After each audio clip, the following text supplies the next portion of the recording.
Hrvatska nekako ima ulogu od Europske unije da europeizira, da tako kažem, da pomogne tom europskom putu Bosne i Hercegovine i Srbije.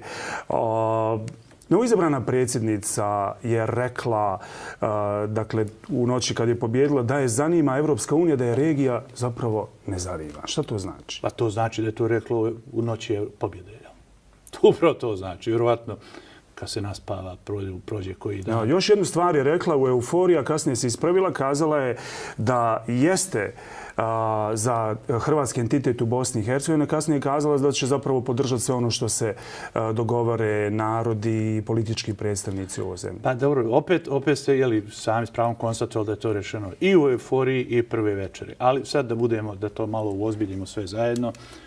Prvo želim da čestitam gospođi Kitarović na njenoj pobjedi. Hrvatska je izabrala, dobila je predsjednicu. Gospođa Kitarović je žena koja je zaista jedna, ja znam nju kao jednu zaista damu, jednu odmjerenu ženu. Malo sam se čudio nekada u kampanji kako je djelovala malo drugačije nego što ja znam. Ali to sam pripisao upravo kampanji i živopisnosti koja je trebala da tu bude, publici koje se ona obraćala, jer očigledno i predsjednica Hrvatske novoizabrana znala da ljudi, ono što mi rekli ovdje FGR, fina gradska raja, nisu ta koja biraju. Ako se vrtiš oko 5-6%, parkiraj se na to društvo. Tako da je ona sigurno imala jedan malo drugačiji. I onda je to malo ponijelo, što kažu, sve zajedno. Ima tu dvije stvari koje sam ja uočio, koje mislim da se treba pust da se slegne i da se to ipak ne ponovi. U pravu ste. Nema pravo ni predsjednik Hrvatske da se miješa unutrašnje poslove bilo koje druge zemlje, pa tako ni Bosne i Hercegovine. Mi jesmo ranjeni, mi jesmo ovakvi i onakvi, mi jesmo neuređeni, mi jesmo sebi nekad najveći neprijatelji, često sami sebi najveći neprijatelji, ali što kažu, ako zaista želi da pomogne ovdje, svako želi ovdje da pomogne, bolje nek ne pomaže previše, naročito nek ne djeluje kao tutor. A naročito da ne djeluje kao neko koji je stariji brat koji će ovdje nekga pogurati. Jer to odmah stvara odbojnost kod drugih. Ako hoćete da zabetonirate da ne može nešto, onda navalite ko mutavi iz inostranstva da to ovdje hoćete.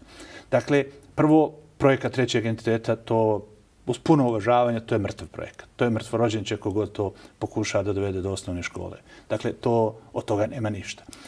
I vjerujem da to i gospođa Kitarović jako dobro zna. S druge strane, pod pretpostavkom da bi se stvori jedna kritična masa ljudi u HDZ-u koji bi htjeli da guraju projekat trećeg entiteta. Ne može njima pomoći Hrvatska u tome. Oni samo mogu naći domaće izdajnike u Bosni i Hercegovini koji će skupiti 2/3. I to nemaju. To neće imati. I odmah da znate, ima ljudi danas koji bi se tome pridružili. To nije spor. Pa znate da bi Dodik to sutra prihvatio, da bi sutra to podržao. Ima i mimo HDZ-a i Dodika ljudi koji bi to podržao. Imate i kod Bošnjaka političkih predstavnika koji bi to bili spremni, ali jer su morali. A ko su ti? Jer nema potrebe, vi to znate jako dobro, Amire, koji ja, bolje da ih ne prozivamo jer mogli bi se probuditi. Da ih samo malo prepadnemo ovako. Ne bojte se, znamo vas. Ne igrajte se, nemojte ovdje nam doći jednog dana i reći nam pa joj narode, mi ne bi, ali eto vidiš da mora. Ne mora. Nije moralo 92. 93. Nije moralo ni pred genocid, ni posle genocida u Srebrenici. Ne mora ni u trećem mileniju. Dobro, hoće li se tutorstvo Srbije na Republikom Srpskom sad promijeniti u ovim novonastalim okolnostima? Mladen Ivanić je član predsjedništva, relacije Dodik-Vučić i tako dalje. Znate šta, vidjeli ste, evo, ja sam često to ponavljao u zadnje vrijeme više kao šalu, ali je okrutna šala, koja je istinita. Primijetili ste da je Dodik u prvo vrijeme malo u evropsku inicijativu, malo bio prema njoj onako arogantan, odbijao i tako dalje.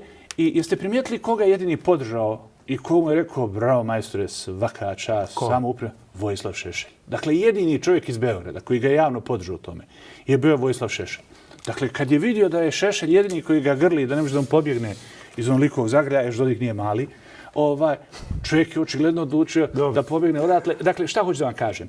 Jako je važno da se mi vratimo u institucije Bosne i Hercegovine, da prihvatimo našu ustav koji imamo, da malo više relaksiramo odnose u društvu, da se usmjerimo ka poslu i pravdi, da relaksiramo odnose i da onda lagano mijenjamo naš ustavni okvir. Ono što je posebno važno reći... Dugo je sve izvan institucija. Dugo je sve nešto u rukama šestorke, sedmorke. Slažem se. A i vi ste učestvovali u tome. Odlično. Zašto niste podržali da se u institucijama rješava sve? Jesam podržao, ali nisam imao sagovornika u evropskim ušima. Tamo nismo imali partnera. Znači oni su bili za van institucionalno Oni su bili za van institucionalno, da. Dakle, šta su susret šestorke? Pa Lajčak je počeo, odnosno prije Lajčaka još počelo se sa susretima ondašnje. Sjećate se oko policijskih reformi da je Pedi Ešdaun